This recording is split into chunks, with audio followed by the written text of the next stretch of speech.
feel like I'm on a casting couch. But today, which is Monday the 4th of April, is the start of my 7 days of intuitive eating. Now, intuitive means if you have an intuitive idea or feeling about something, you feel like it is true, although you have no evidence or proof of it. But we're going to define intuitive eating as not tracking my calories. Now, I'm in a massing phase and I have been tracking for around 10 or 11 years. So you'd like to think that I'd be able to get to my targets without tracking my calories. But these next 7 days are really a test of my knowledge. Now, I feel like we need some rules. Number 1, no tracking.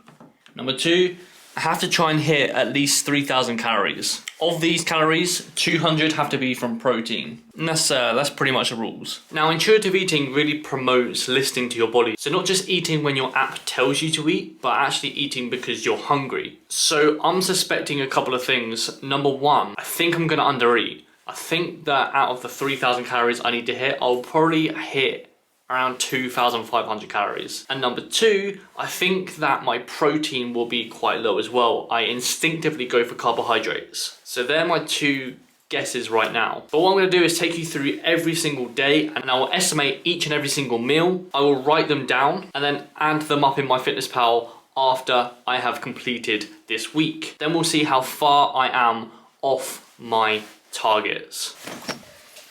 Now, because we're going off intuition, you should know by now that I like to keep carbohydrates very, very low. I like to keep fats very, very low. And I basically just like having a protein serving in the morning in the form of a protein shake. Now, I would intuitively go for the protein shake. So meal 1 would nearly always be something like this, or a protein shake. So I can pretty much guarantee it's around 150 calories. I can pretty much guarantee it's around 20 to 25 grams of fat. Protein. I meant protein. I can only guarantee it's around 20 carbohydrates. So out of my 5 meals, this one is going to be one of the only ones that is going to be very, very static. So it's not necessarily going to be a meal plan. I am still eating off intuition. But that's my plan of attack with meal 1. Meal 2, I'm going to do pretty much the same, although I'm going to start introducing some carbohydrates. I naturally will go for something with a little bit more carbohydrates. So that is going to be the plan of action there. Keep protein high, keep carbohydrates moderate, and keep fats very, very low. Now meal 3, 4 and 5 are going to be where it gets a little bit tough. This is where the freestyle and this is where my knowledge will be tested, because meal 1 and meal 2 will be fairly similar and static throughout the whole process. However, meal 3, meal 4 and meal 5 will be a little bit tougher because they're just going to be a little bit more unstructured. Again, I'm going to aim to have protein above 25 grams to spike MPS. But to get to the 200 grams that I need within the 5 meals, I'd need above 40 grams of protein each and every single meal. And to get to the 3,000 calorie target, each meal has to be around 600 calories. Now, again, as stated, meal 1 is going to be slightly lower, meal 2 is going to be slightly lower, so it may end up being the last 3 meals could be in the like 800 to 1,000 mark. But yeah, without further ado, let's get this test underway. Time for meal 1. 20 protein, 17 carbs, 1 gram of fat.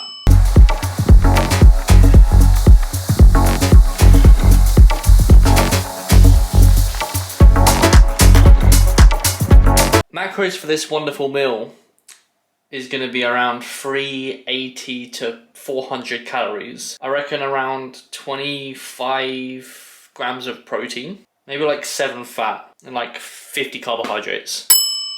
That's going to be meal 2. It's delicious.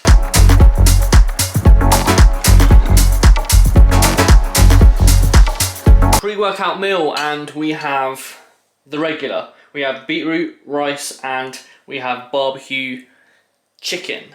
Now, I estimate the calories to be around like the 700 calorie mark. Around 60 grams of protein, 100 carb, 10 fat-ish. I did hit the most intense garlic chicken on this day as well, but I didn't film it. But I have written down the estimated macros for that meal, and that was 40 grams of protein, it was 100 carb and 10 fat.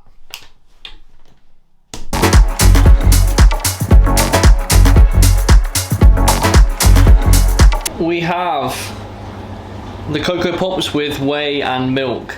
I'm saying around 40 protein, maybe around 90 carb and around 10 fat. Seems like a good guess.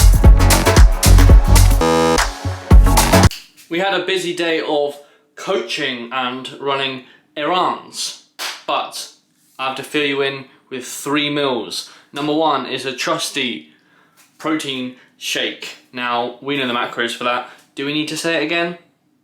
We'll say it again. 17 carb, 1 fat, 20 protein. That was meal uno. Meal 1. Meal 2. I didn't really fancy any carbs, so I went for another protein shake. Again, I was out and about, so I did have a protein shake. I did make it here and then I took it with me because I knew I was going to be busy. I estimate the macros to be around 35 grams of protein, probably around 5 fat, and probably around 17 grams of carbohydrates. So that was meal uno dos. Meal 3 was barbecue chicken, and we also had the basmati rice. This one to be precise. Beautiful. But if you know my eating habits, you know I like convenience and results. So that's what we had, and the estimated macros are about 60 protein, around 10 fat, probably around 85 grams, 90 grams of carbohydrates, I reckon. So now you're up to date on Tuesday's food. Okay, next meal we have rice, and then we have chili chicken. I estimate this to be 40 protein, pretty low fat, so maybe like 10 fat, and then like 120 carbs. Meal 5 we have the protein, we have the strawberry Cocoa Pops, and interestingly enough, I actually fancy some fats, which I never normally fancy this time of night, which is interesting. So I estimate these calories to be around 35 grams of protein, probably around 12 fat, and probably like 100 carbs. And that's Tuesday. Welcome to Wednesday. So we have had 2 meals, which is the normal. We also had it with the almond milk, and then we had a little bit of fats. So I estimate the macros of that meal to be, I mean, there's not much protein in the almond milk, so probably around 25 grams of protein, probably around 18 grams of carbs, and maybe a bit higher in fats with that, so maybe, or 20 grams of carbs, 10 fat. Welcome to, I mean, you wouldn't know I've eaten it, but welcome to post meal 3, where I had barbecue chicken with the rice again. And you know the guess for them calories, because I think it's the same meal for like 3 days. But we are gonna have spag bowl, and I'll put the guess with some footage of the spag bowl.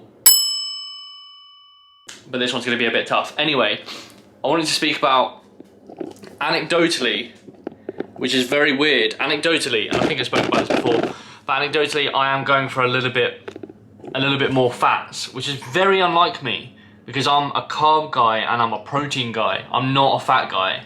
I'm not like fat, but I don't really go for fats.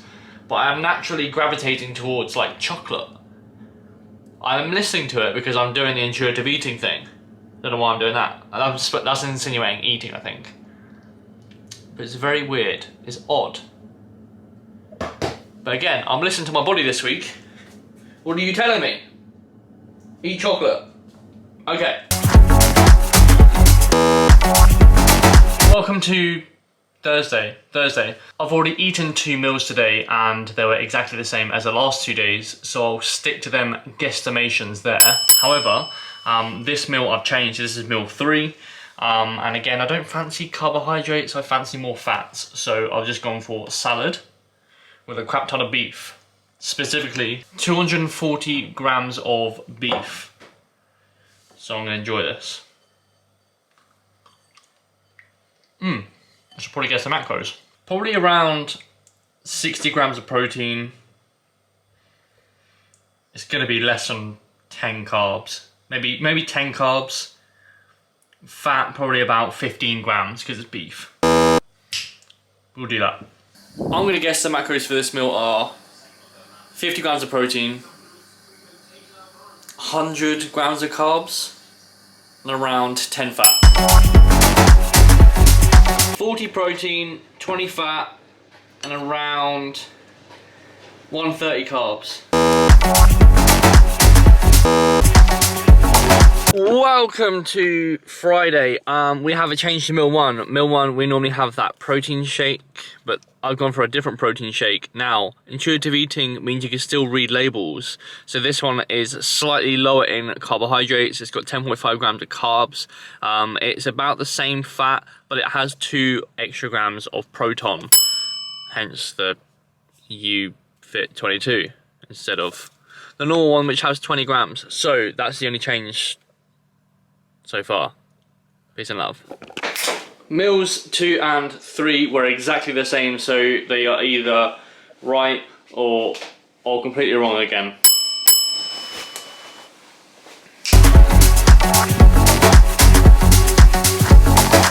This is a fairly similar meal to yesterday, where I said 50 protein, 100 carb and 10 fat.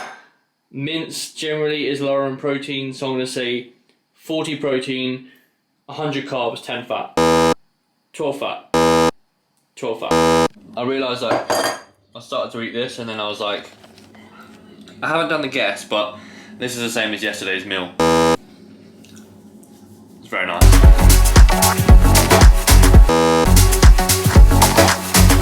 "50 protein, 20 carb, 10 fat. You should know the macros by now. I realised when editing this how much of a boring eater I am. Oh. 120 carbs, 20 fat, 45 protein.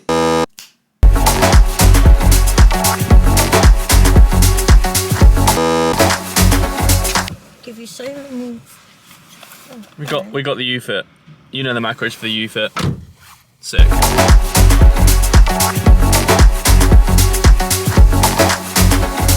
We already guessed them ones.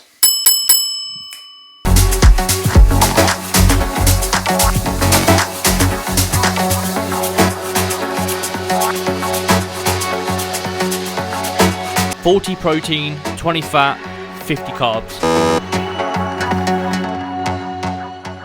So, what have we learned?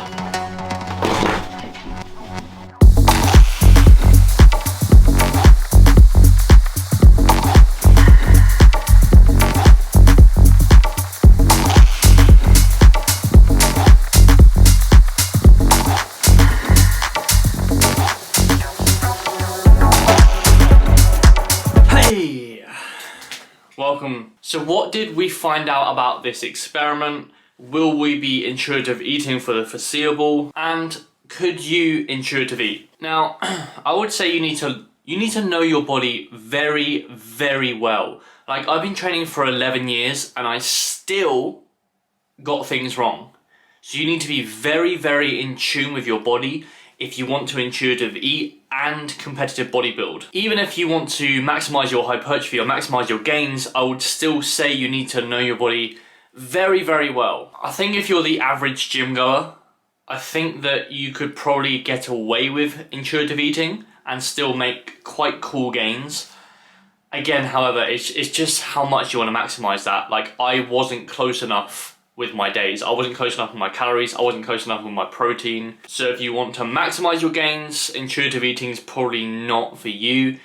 If you just want to be in tune with your body, if you want to be one with your body and not live your life on an app, intuitive eating is probably for you. Now, one thing I would do if you are going to trial intuitive eating is do it in a massing phase. Don't do it in a fat loss phase. At least then you can like eyeball what you have every single day, and then when you come to a fat loss phase, let's just say for example you do a massing phase for like a year, when you come to a fat loss phase you kind of have a good guess of what you're eating every day. And you also know when you're hungry, when your body's hungry, what your body likes. So yeah, try it in a massing phase and then maybe switch it to a fat loss phase. Don't go straight into a fat loss phase with it. Hell no, don't do that. Or even if you try it in a massing phase for a training block, at least you can just throw that training block away. Whereas in a fat loss phase, every single training block is critical for retaining muscle. When you're in a massing phase, you're only trying to like gain muscle, so at the very least you could maintain muscle. So it's really low risk. Intuitive eating did teach me two main things, and sorry for swearing.